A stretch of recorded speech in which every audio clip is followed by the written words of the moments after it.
Wednesday,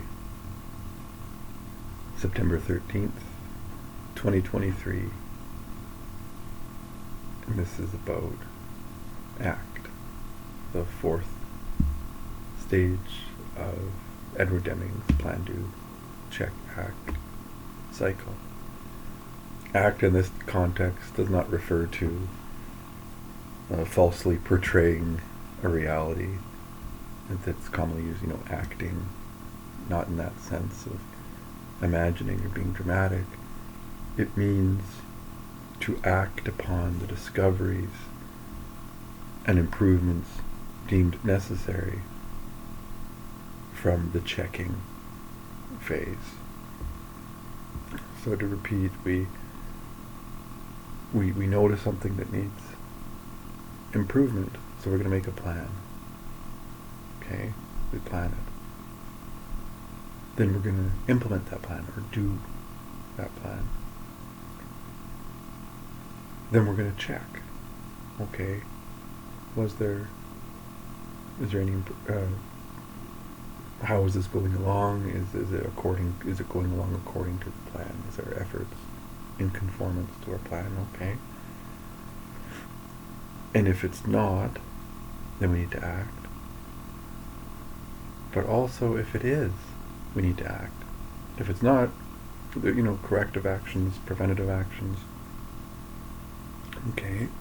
But we also need to celebrate and praise those around us. Say, hey, this is going really well.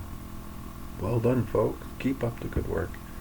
And that's the part that's often missed, and increasingly, it's the only necessary part. As we get more experienced and more able tools, increasingly failure or expectations outside of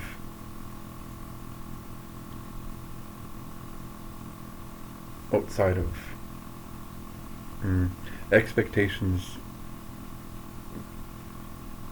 increasingly conform to the possible. That means when people make a prediction, that they align closer and closer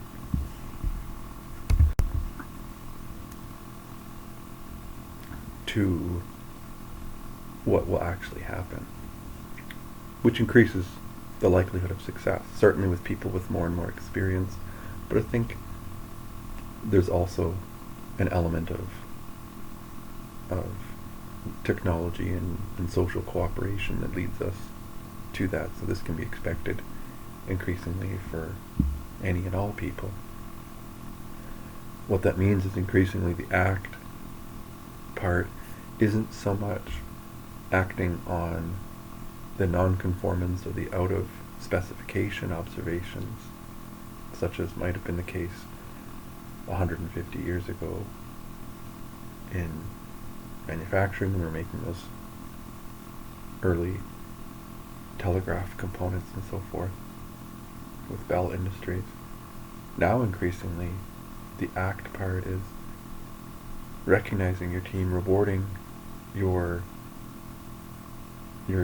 peers and contemporaries for doing and implementing exactly what they need to do.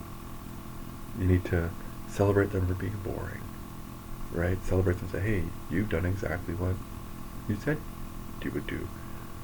We noticed this problem. We planned out a way to improve our circumstance. We've implemented a plan to provide those improvements. We've measured and verified that our efforts are as we needed and expected. And look at us now. It's completely boring. We've done exactly what we needed, and we've created the improvements. That's a challenge for some people, certainly that are less empathetic or less experienced even with praise and encouragement or celebrations. There's usually more of a process in companies to give out punishment and reprimand then there is a means to celebrate and say, hey, you're actually doing a really good job. Well done. We've made this significant improvement. Well done. There's a book. I think I might even have 2 copies around here. The book is called maybe it's 1,001 Ways to Reward Your Employees. Fair enough. People need recognition that conforms to their type and their needs at that time in their career and so forth. But there's only a few ways we can punish, right? We can suspend you, we can fire you, right? We can take you off the project. So maybe only 3 or a handful of ways. So it's easier to punish than it is to celebrate and reward. But that's my understanding and interpretation of ACT. It's that the last step in the cycle, you need to respond to any of your discoveries from your measurement, from your checking phase. And if you're still not satisfied, then you'd make another project to improve conformance. But I argue, if you are satisfied, then you need to plan to have a little celebration and commend your team and the people around you for getting you that far. So those are my thoughts on Plan, Do, Check, Act, which I believe was developed by Edward Deming some years ago. C'est tout pour maintenant. À la prochaine. Until next time.